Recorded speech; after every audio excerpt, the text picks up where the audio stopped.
કાઢ્યા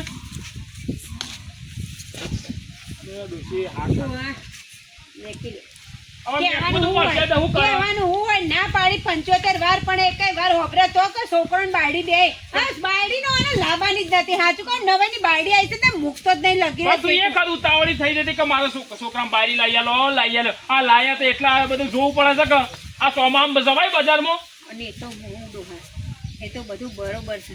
પણ શું કેવું મારે તમને મને શરમ આવે કેતા શું કે મારાથી હું શરમાન કે 2 વાર પાડીને જતી રહી 2 વાર પાડીને જતી રહી બોલો હા ઓમ કહીને પાડી જઈને શરમ જેવું નહીં શરમ એ હારું તમે નતા મારા ઘર આવીને ના પાડે તું હવે કોક શીખાવજે ને કે મારા ઘર કે કોઈ બે પેલા કોમના બે મને કાવ ના આવે તો આપણા બે કે હારા પાદર ના ચાલે કે ઓમ ગમે તેમ પાદર એને હું કરું તે ચા મેલું કે ચા નહીં મેલો આ વરસાદમાં બધું પલળી જાય આ રોધવાનું કર્યું કે શું કર્યું મને ભૂખ લાગે છે વહુએ પેલી મગની દાળ પલાળી છે ને હાલ વઘાર દઉં છું 2 રોટલા ટીપી દેવું હા રોટલા જલ્દી કરો જો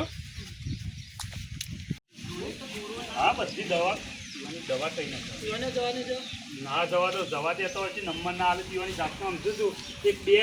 2 લાખ રૂપિયા લાવે એમાં તો પૈસાનો કેટલો અભિમાન આવી ગયો બોલતોય નહીં બોલ ના બોલે કાંઈ પૈસાનો બે ડોસી તો મૂવી ના બોલે તો હવે બેરો એવો હોય પૈસો પાડે અગર ડો હોય એ મને નહીં બોલતો છોકરા એ તો પૈસાનો અભિમાન આવે પણ એમાં જવા જ નહીં દેવાનું હા કરું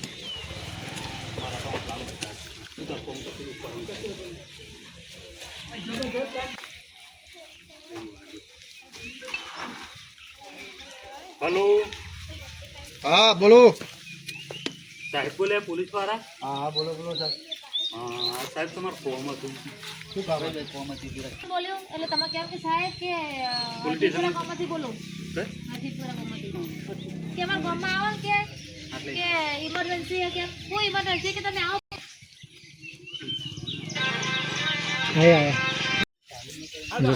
બીજી જગ્યા પર હેડ્યા છે એવા જો આ બધા જો બીજી ક્યાંય આગળ હું કિશન બોલ શું જે તો વડનગર છે પહેલાં